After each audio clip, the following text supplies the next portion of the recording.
In this DBT Quick Tips video, we're going to be covering the skill of effectively. It's in the mindfulness module and it's in the house skills. This skill effectively is a powerful tool in improving your life. And it's going to irritate you because it challenges a lot of assumptions on what's creative, what's exciting, and what's meaningful. If you've been watching these videos, one word I say almost probably in every video is the word effective. Be more effective. Be more effective.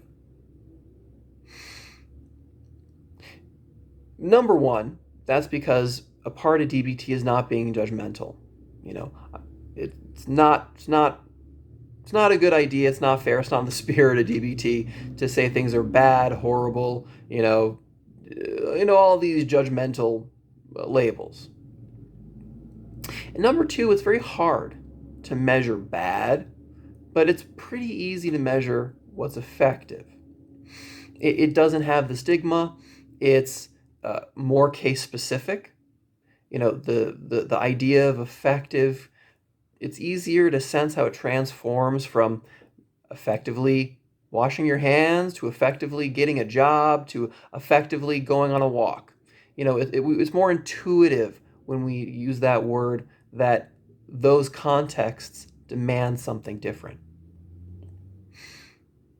Another reason that it's important to take on this idea, this philosophy of being more effective, is being effective is a way of organizing your life. It's highly organized. It's demanding a habit and structure. Playing by the rules is generally effective. And like I said, that idea of playing by the rules or keeping on task, well, that can rub people the wrong way because, well, whose rules? Isn't there something to be said for being creative? Maybe thinking outside the box is a good idea. And it sometimes is. Being creative is important. Just the problem with being creative is that while it's true it has a high payoff, it's rare that we can come up with creative solutions that work across the board, that other people can appreciate. And ultimately, being effective by playing by the rules is really accepting that we live in a world of people and noticing that a lot of our problems are centered around people problems.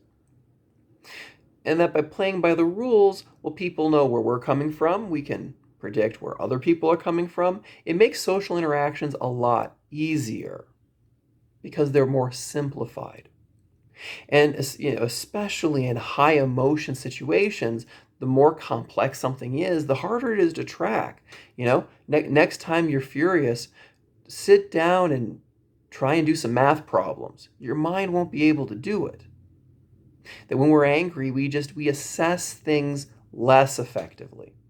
So just having this rule, this idea, as soon as you become emotionally dysregulated, start following some patterns, some general rules is extremely helpful. So being effective is comprised of a lot of different parts here. The first is having clarity on your goals, and those goals that are going to be context specific. They're going to be different for every situation. You have to ask what's necessary now for this particular event or moment in your life. Number two is focusing on what works. Like I said, being creative is great, but rarely does it work out so well. You want to go to tried and true habits that you have that are going to work, because it's hard to be creative when you're emotionally dysregulated, when you're upset and angry. Like I said, playing by the rules, that's definitely on the list here. And letting go, this is kind of the hard part. This is the soul behind acting effectively, is letting go of being willful, of demanding the world to be the way that you want it to be. And instead being willing to accept that the world is the way it is. And no matter how hard we fight, we can't change the world so easily. And especially when you're angry, chances are you're not going to be able to change the world at all. It's only when you're more emotionally regulated, following tried and true rules that work, like I said, being effective, that's going to be more effective in changing the world around you. Actualizing the skill is going to be demanding mindfulness in your internal experiences. The first step is getting a sense of what does it feel like when you're being willful? What does it feel like when you feel like you're right? That it's not fair what's going on? That a sense of it needs to be different. All those things might be true. It might not be fair and it might need to be different. But the key here is not being right, but again, it's being effective. And the more angry a person is, the less they're going to be able to actualize what they really want, even if they hit all those judgments on the nose.